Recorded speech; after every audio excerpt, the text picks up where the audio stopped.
Assalamualaikum warahmatullahi wabarakatuh. Perkenalkan, nama saya Safa Salsabila, mahasiswi Kebidanan Poltekkes Menkes Tingkat 3. Pada hari ini saya akan melakukan penyembuhan dengan materi gizi seimbang. Sebelum masuk ke dalam materi, di sini sudah ada audiens yang akan mengikuti penyuluhan pada kali ini. Kepada audiens dipersilakan untuk memperkenalkan diri masing-masing. Assalamualaikum warahmatullahi wabarakatuh. Saya Aini Tahira, seorang mahasiswa umur 19 tahun. Perkenalkan, saya Aisyah Inaya, seorang pelajar umur 15 tahun. Perkenalkan, nama saya Salwadia Aulia, seorang pelajar umur 16 tahun. Ya, baik. Nah, jadi di sini saya sudah ada leaflet sebagai panduan kalian dalam mengikuti penyuluhan kali ini. Terima kasih. Dan silakan dibaca dan boleh dibawa pulang ya. Nah, sebelum masuk ke dalam materi, saya akan bertanya dulu nih mengenai apa sih pengertian dari remaja dan berapa batasan usia remaja itu. Ya, ada yang bisa menjawab? Kalau dari saya sendiri, remaja itu sekitar umur 10 sampai 20 ke atas lah. Ya, baik. Kalau saya remaja itu yang masih dalam tahap pertumbuhan sih. Kalau menurut saya remaja itu ya masih anak-anak usia SMP, SMA, kuliah gitu. Ya, baik. Jawaban yang sangat baik sekali ya. Nah, di sini saya akan menjelaskan ya pengertian dari remaja itu apa. Nah, jadi remaja menurut WHO adalah seorang yang berusia 10 sampai 19 tahun. Dan menurut Menkes, batas usia remaja itu antara 10 sampai 19 tahun dan dia belum menikah. Sedangkan menurut Rumel, remaja itu adalah periode sejak awal pubertas hingga mencapai kedewasaannya, yaitu usia 10 sampai 21 tahun. Bagaimana? Apakah sudah dapat dipahami? Ya, baik. Selanjutnya kita ke materi selanjutnya, itu ada gizi seimbang pada remaja. Nah, di sini kakak mau nanya juga nih mengenai gizi seimbang. Apa sih pengertiannya? Ada yang tahu? Menurut saya, gizi seimbang itu makanan sehat yang baik untuk tubuh. Ya, bisa. Kalau menurut saya, gizi seimbang itu yang proporsi karbohidrat, protein, vitamin itu seimbang. Ya, Kalau boleh. menurut saya gizi seimbang itu yang bisa memenuhi kebutuhan tubuh. Ya, baik. Nah, baik sekali ya jawaban-jawabannya. Nah, di sini saya akan memberitahu apa sih pengertian dari gizi seimbang. Jadi, gizi seimbang itu adalah susunan makanan sehari-hari yang jenis dan jumlahnya itu sesuai dengan kebutuhan tubuh. Nah, di sini sudah ada ya, bisa lihat ada 4 sehat 5 sempurna. Kalian sering dengar kan apa itu 4 sehat 5 sempurna? sering. Ya, dari SD kan ya kita sering kasih tahu bahwasannya pedoman hidup sehat itu adalah dengan menggunakan pedoman 4 sehat 5 sempurna. Nah, jadi sekarang itu 4 sehat 5 sempurna ini udah ditinggalkan dan diganti oleh pemerintah. Diganti menjadi pedoman gizi seimbang atau PGS. Nah, untuk mengetahui mengapa sih 4 sehat 5 sempurna itu sudah diganti menjadi gizi seimbang. Nah, kita bisa lihat di sini ya perbedaannya antara 4 sehat 5 sempurna dengan gizi seimbang. Nah, jadi pada 4 sehat 5 sempurna ini, susu adalah penyempurna makanan setelah makanan pokok, lauk hewani atau nabati, sayur dan buah. Seperti itu. Ya. Nah, pada gizi seimbang, susu itu bukanlah penyempurna, karena susu masih bagian dari kelompok protein hewani. Seperti itu. Nah, jadi susu itu bukanlah suatu pelengkap atau penyempurna. Jadi, susu itu bisa digantikan dengan protein hewani seperti daging, terus juga dengan ayam, ikan, dan lain-lain. Seperti itu. Nah, selanjutnya tidak terdapat di 4 sehat 5 sempurna ini tidak terdapat rincian jumlah atau porsi makan. Sedangkan pada gizi seimbang itu sudah terdapat rincian jumlah atau porsi. Nah, ini baik sekali kalau untuk gizi seimbang ini dia tuh sudah terlengkapi seperti itu. Sedangkan kalau misalkan tidak ada jumlah atau porsi makan, bisa saja kita bisa mengalami yang namanya obesitas atau kekurangan gizi karena tidak dibatasi gitu. Nah, selanjutnya di 4 sehat 5 sempurna ini tidak menjelaskan faktor lain yang mempengaruhi kesehatan seseorang. Sedangkan di gizi seimbang ini yaitu terdapat rincian faktor lain yang mempengaruhi tingkat kesehatan seseorang. Nah, maksudnya faktor lain itu seperti apa sih? Nah, jadi seperti kita tuh nggak hanya makan saja, makan dengan gizi seimbang, tapi juga harus dengan olahraga. Ya, betul sekali. Lalu dengan apa lagi? Misalkan cuci tangan sebelum makan dan sesudah makan. Terus minum, Pola hidup sehat. ya minum dengan minum air putih 8 gelas per hari. Oh, ya benar. Ya, seperti itu. Nah, di sini sudah ada ya, bisa dilihat ya, di sini ada prinsip gizi seimbang. Nah, di sini prinsip gizi seimbang itu yang pertama ada mengkonsumsi makanan yang beraneka ragam. Nah, mengapa sih kita harus mengkonsumsi makanan yang beraneka ragam? Karena tidak ada satupun makanan yang mempunyai seluruh kandungan zat gizi secara lengkap. Misalkan nih, ada ikan itu kan dia kaya akan protein, tetapi dia miskin akan serat. Sedangkan kalau sayur-sayuran dan buah-buahan itu dia kan kaya akan serat, tetapi kurang akan protein. Nah, sehingga kita harus selalu mengkonsumsi makanan dengan beraneka ragam. Ya, seperti itu. Nah, selanjutnya itu ada membiasakan pola hidup bersih dan sehat. Nah, pola hidup bersih dan sehat ini wajib banget ya kita lakukan karena ini untuk menghindarkan kita dari berbagai jenis penyakit. Kalau misalkan kita sering terkena penyakit, kan ini bisa menyebabkan sulitnya kebutuhan gizi itu terpenuhi oleh kita. Nah, pola hidup sehat itu bisa dengan apa misalkan? Olahraga. Ya, bisa cuci tangan. Ya, boleh. Ya, seperti itu. Nah, terus juga selanjutnya itu ada melakukan aktivitas fisik. Nah, di sini aktivitas fisik ini perlu banget ya. Contohnya itu seperti olahraga. Karena olahraga ini kan dia memiliki banyak manfaat. Contohnya itu dia manfaatnya bisa mengurangi stres, terus juga membuat tidur menjadi nyenyak dan lain-lain. Dan olahraga ini bisa dilakukan 30 menit per harinya, seperti itu. Nah, selanjutnya itu yang terakhir itu menjaga berat badan ideal. Nah, menjaga berat badan ideal itu dengan menggunakan IMT. IMT itu adalah indeks massa tubuh ya. Jadi IMT ini merupakan pengukuran lemak tubuh yang berdasarkan tinggi badan dan berat badan.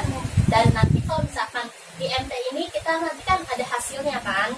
Dan nilai dari IMT itu kalau misalkan dia itu tinggi berarti dia mengalami kelebihan atau obesitas. Kalau dia misalnya IMT-nya rendah berarti dia mengalami kekurangan. Seperti itu. Nah, selanjutnya di sini ada isi piringku. Nah, jadi isi piringku itu adalah pengganti slogan dari 4 Sehat 5 Sempurna.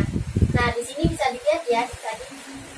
Nih, sini ada isi piringku itu yaitu 50%-nya berupa buah-buahan dan sayuran, sedangkan 50%-nya itu lauk pauk dan makanan pokok. Dan juga diimbangi dengan olahraga. Lalu dengan apa lagi? Pola hidup sehat. Ya, terus diimbangi dengan apa? Di sini melakukan aktivitas fisik, minum air 8 gelas per hari dan lain-lain ya. Baik, selanjutnya di sini ada masalah gizi pada remaja. Nah, di sini bisa lihat ya ada gangguan makan dan kurang energi kronis. Di sini gangguan makannya itu berupa bulimia dan anoreksia. Kalian sering mendengar kan apa dari bulimia dan anoreksia ini? Ada yang tahu tidak apa itu bulimia? Bulimia masih terasa asing. Oh ya. Mas, yang dia kan kalau anoreksia dia itu biasanya cuma ketakutan akan berat badan yang berlebih. Kalau Ya, misalkan betul bulimia sekali. itu dia ketakutan juga, cuma dia ada tambahannya, dia juga memuntahkan makanan yang ia makan. Ya, betul Kalau saya nggak tahu sekali. bedanya. Ya, kalau Saya juga belum tahu. ya baik. Nah, baik di sini saya akan menjelaskan ya bulimia dan anoreksia itu apa. Jadi bulimia itu tidak terkontrolnya diri saat makan. Jadi dia tuh makan berlebihan. Dia tuh makan apa aja yang dia makan. Tapi nanti di akhirnya dia mengalami ketakutan akan berat badan sehingga dia nantinya akan memuntahkan lagi makanan yang dia makan. Nah, seperti itu. Nah, atau enggak secara terus juga misalkan dia itu dengan cara meminum obat pencahar atau obat diuretik. Terus juga bisa juga dengan olahraga secara berlebihan seperti itu. Nah, selanjutnya ada anoreksia. Nah, anoreksia itu seperti yang telah dijelaskan oleh Salwa tadi ya, teman-teman. Nah, bahwasanya anoreksia itu dia tuh ditandai dengan ketakutan yang berlebih terhadap berat badan. Jadi dia tuh tidak mau berat badannya tuh tambah, dia tuh ingin berat badan yang ideal seperti itu. Nah jadi dia seringkali melakukan diet ketat seperti itu. Itu bahaya banget ya, jangan sampai kita terkena ya seperti itu. Nah selanjutnya itu ada kurang energi kronis atau cake biasanya. Nah cake ini biasanya orang yang mengalami cake ini akan merasakan lelah yang berkepanjangan. Walaupun dia tuh udah tidur yang cukup, tapi dia tetap merasa lelah seperti itu. Nah penyebabnya itu karena dia tuh stres ya, terus juga karena dia tuh kurang asupan gizi seperti itu. Nah selanjutnya di sini ada masalah gizi pada remaja. Lanjutannya itu ada anemia. Nah ada yang tahu gak anemia itu apa? Anemia kekurangan darah. Iya. Ya bisa kekurangan darah ya. Ya jadi anemia itu adalah suatu keadaan dalam komponen di dalam darah, yaitu hemoglobin dalam darah itu menurun. Ya seperti itu. Nah di sini ada dampaknya nih, dampak umumnya. Nah biasanya orang yang mengalami anemia itu dia tuh kurang konsentrasinya itu menurun. Terus juga dia juga prestasi belajarnya juga menurun. Terus juga sistem kekebalan tubuhnya juga menurun seperti itu. Selanjutnya pada remaja putri. Nah pada remaja putri ini dampaknya itu sangat bahaya juga nih. Kan kalian sebagai wanita yang nantinya akan mengalami fase melahirkan, fase kehamilan juga kan pastinya. Nah di sini bisa menyebabkan meningkatnya risiko kematian ibu. Nah seperti itu. Terus juga bisa menyebabkan berat bayi itu lahirnya rendah berat bayinya. Terus juga dia tuh bisa menyebabkan prematur pada bayi.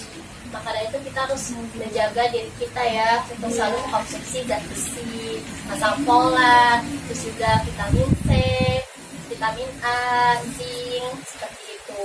Nah, terus juga kita juga harus mengkonsumsi TTD atau tablet darah.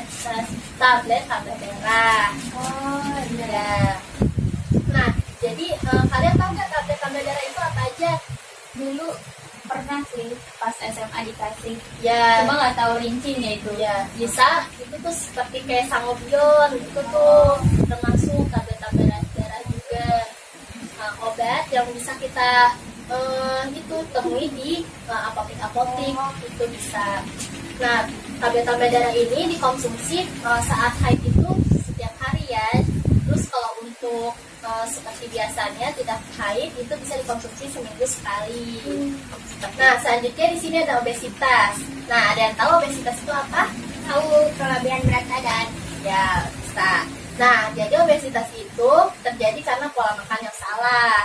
Nah, dia itu tidak tahu bagaimana pola makan yang benar untuk dia itu seperti apa. Nah, bisa lihat ya seperti ini. Di sini ada penyebabnya karena dia tuh kurang aktivitas juga, kurang olahraga seperti itu. Dan selanjutnya di sini ada perhitungan status gizi. Nah, untuk menghitung status gizi seperti yang tadi saya telah jelaskan ya, yaitu dengan menggunakan IMT atau indeks massa tubuh. Nah, IMT ini adalah indeks sederhana dari berat badan kita. Jadi dihitungnya itu dengan menggunakan rumus seperti ini nih, yaitu dengan berat badan dibagi tinggi badan dikali tinggi badan atau tinggi badan kuadrat. Dan di sini ada pengklasifikasiannya ya. Nah, kalau untuk yang kategorinya dia itu kurus, berarti nilai IMT-nya itu kurang dari 17 atau 17 sampai 18,4 itu dia kategorinya itu kurus. Sedangkan untuk kategori yang normal itu dia nilai IMT-nya itu 18,5 sampai 25. Sedangkan untuk yang gemuk itu yaitu dari 25,1 sampai 27 hingga 27 lebih ya. Nah, ntar di akhir nih kita bisa ya menghitung IMT kita masing-masing. Oke. Baik, selanjutnya di sini ada kebutuhan gizi pada remaja. Nah, kebutuhan gizi pada remaja ini kita tahu bisa dari sini nih, bisa dilihat dari tabelnya ya. Di situ sudah ada kan? Iya. Ya, bisa dilihat. Nah, kalian di sini lihat, kalian perempuan dengan usia berapa? Misalkan usia 16 sampai 19 nih. Nah, dilihat di sini berat badannya itu sekitar 46 misalkan. Terus berarti kalori yang dibutuhkan dalam sehari yaitu sekitar 1850, dengan proteinnya itu dibutuhkan 47 gram per harinya. Jadi kalian seharinya harus mengkonsumsi kalori sebesar 1850. Nah, baik, selanjutnya di sini bisa lihat ya ada energi. Nah, energi ini pokoknya di 1850 ini nantinya kalian misalkan kebutuhan kalorinya sehari itu 1850, berarti untuk karbohidratnya itu yaitu sekitar 50-60% dari energi yang dibutuhkan kalian, seperti itu. Terus untuk proteinnya itu 10-15% dari energi yang dibutuhkan, dan lemaknya itu 25-30% dari energi yang dibutuhkan, seperti itu. Selanjutnya di sini ada karbohidrat. Nah, karbohidrat ini adalah sumber energi utama untuk tubuh ya. Nah, karbohidrat ini sumbernya itu dapat berupa roti, terus juga durian, terus juga ada nasi putih, nasi merah, gandum ya. Nah, selanjutnya itu ada protein. Nah, protein ini adalah nutrisi yang berperan dalam proses pertumbuhan tulang dan otak hingga maturasi seksual pada remaja, sehingga dia harus dipenuhi. Dan kebutuhan protein pada remaja itu berbeda ya antara laki-laki dan perempuan. Kalian bisa lihat ya di sini berapa gramnya. Dan untuk sumbernya itu yaitu dapat berupa ikan salmon, terus juga dapat berupa protein, dapat berupa daging, ayam, dan lain-lain seperti itu. Selanjutnya itu ada lemak. Nah, lemak ini ada lemak jenuh dan lemak tidak jenuh. Nah, lemak jenuh ini ya ada es krim juga, terus juga daging yang berlemak, donat, kue-kue, ya kan? Nah, seperti itu. Nah, sedangkan lemak tidak jenuh itu adalah lemak yang baik. Contohnya itu bisa dilihat di sini ada ikan salmon, ada minyak zaitun, alpukat, kacang-kacangan, seperti itu. Nah, selanjutnya di sini ada vitamin, mineral, dan serat. Jadi sumber dari vitamin dan mineral ini bisa lihat ya di sini ada sayur-sayuran dan buah-buahan. Dan untuk vitamin ini ada vitamin A, B1, B6, B12, C, D, dan E. Dan kebutuhannya itu bisa lihat di sini ya, berapa miligram per harinya, ya bisa lihat di sini. Dan untuk mineral itu ada kalsium, zat besi, dan natrium. Dan pada laki-laki dan perempuan itu kebutuhannya berbeda. Dan pada serat juga itu juga berbeda ya antara laki-laki dan perempuan. Dan untuk serat ini sumbernya itu bisa dari jagung, kacang-kacangan, dan lain-lain seperti itu. Nah, selanjutnya di sini ada menu sehari untuk mencukupi gizi remaja. Nah, di sini ada sarapan, cemilan, makan siang, terus ada cemilan lagi dan makan malam. Dan pada sarapan ini biasanya jam 6 sampai jam 7 ya. Dan di sini kalian bisa lihat di sini ada misalkan nasi uduk, terus pakai telur, terus juga pakai ayam, pakai tahu seperti itu. Terus juga di sini cemilan, dan cemilan itu bisa dengan seperti buah-buahan aja ya, makanan yang rendah aja, yang rendah kalori seperti itu. Terus juga di sini ada makan siang. Makan siang itu bisa dari jam 12 sampai jam 1 atau jam 2. Dan bisa dilihat ya di sini contohnya apa. Dan di sini selanjutnya ada selingan atau cemilannya, yaitu dari kira-kira dari jam 4 sampai jam 5 sore lah, kira-kira sore ya di sini. Lalu ada makan malam dari jam 6 sampai jam 7 seperti itu. Baik, sudah selesai. Sekarang sesi tanya jawab ya. Apakah ada pertanyaan? Ada sih Kak, dari aku pengen tahu apakah orang yang mengalami kegemukan juga bisa mengalami anemia. Ya, baik sekali. Jadi, seseorang yang mengalami obesitas itu atau kegemukan itu, dia itu kan sering mengkonsumsi makanan yang tinggi akan kalori, sehingga dia tuh tidak memperhatikan gizinya pada makanan kan, sehingga itu bisa menyebabkan anemia seperti itu. Apakah ada pertanyaan lagi? Iya sih Kak. Cukup ya? Iya, cukup. Ya, baik. Selanjutnya kita masuk ke sesi evaluasi. Nah, sesi evaluasi ini bertujuan untuk mengetahui seberapa dalamnya kalian memahami materi yang telah saya berikan. Nah, yang pertama ini saya akan bertanya mengenai prinsip gizi seimbang. Nah, apa saja dan sebutkan. Coba, siapa yang bisa? Aku tahu. Ya, baik. Salwa, silakan. Prinsip gizi seimbang itu ada 4. Ya. Yang pertama, mengkonsumsi makanan yang beraneka ragam. Baik. Yang kedua, pola hidup bersih dan sehat. Ya. Ya. Yang ketiga, menjaga berat badan ideal. Dan yang keempat, aktif dan berolahraga. Ya, betul sekali. Tepuk tangannya bisa. Selanjutnya ada pertanyaan mengenai masalah gizi pada remaja. Ada yang bisa menjawab? Aku. Nah, baik Naya. Jadi yang pertama itu ada anoreksia, terus Ya. kedua ada bulimia, Ya, bagus sekali. ketiga ada kek yaitu kurang energi kronis, Ya, terus ada obesitas, ya. terakhir anemia. Ya, bagus sekali. Bisa diberi tepuk tangannya. Ya. Dan selanjutnya ada pertanyaan terakhir nih, yang pastinya karena kalian sudah dua nih, sudah ya. Berarti kepada Aini. Oke Nah, pada Aini, kakak ingin bertanya nih, apa sih pengganti slogan pas saat masuk tunai itu? Penggantinya itu slogan isi piringku. Ya, betul sekali. Nah, isi piringku itu ada apa saja ya? 50%-nya berisi sayur dan buah-buahan, sedangkan 50% sisanya makanan pokok dan lauk pauk. Ya, bagus sekali. Kepada Aini bisa diberikan tepuk tangan. Nah, baik, sekarang yaitu dengan menghitung IMT kalian masing-masing nih. Nah, kalian sudah tahu kan tadi rumusnya apa? Sudah. Nah, sekarang kita hitung ya. Jadi kalian sudah tahu kan berapa saja nilai IMT kalian tuh kategorinya masuknya ke apa?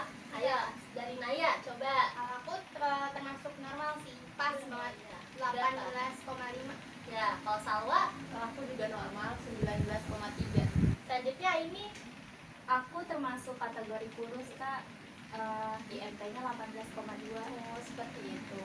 Nah, ini kamu bisa menerapkan ya yang tadi kakak jelaskan materinya, yaitu gizi seimbang pada remaja. Nah, kamu juga bisa nih menghitung status gizi kamu juga. Tadi kan sudah ada tuh tabel, bisa lihat di sini kan, bisa dilihat. Nah, ya kamu kategorinya berapa, umur berapa, dan itu berapa nih kalori per harinya. Seperti itu. Jadi harus memenuhi energi ini ya betul agar sekali. kita mendapatkan berat yang ideal. Ya, IMT yang betul. ideal. Ya, betul sekali. Nah, seperti itu. Kalau yang normal harus dijaga juga ya biar tetap ideal. Ya, harus tetap menjaga. Ya siap. Baik. Sekian penyuluhan kali ini, semoga bermanfaat bagi kalian dan bagi penonton. Dan kurang lebihnya mohon dimaafkan apabila ada kesalahan kata. Wassalamualaikum warahmatullahi wabarakatuh. Bapak yang sudah memberikan penyuluhan tentang gizi. Ini bermanfaat banget sih buat aku, buat kami gitu, menambah wawasan tentang gizi dan pola makan sehat yang baik gitu. Terus udah gitu aja.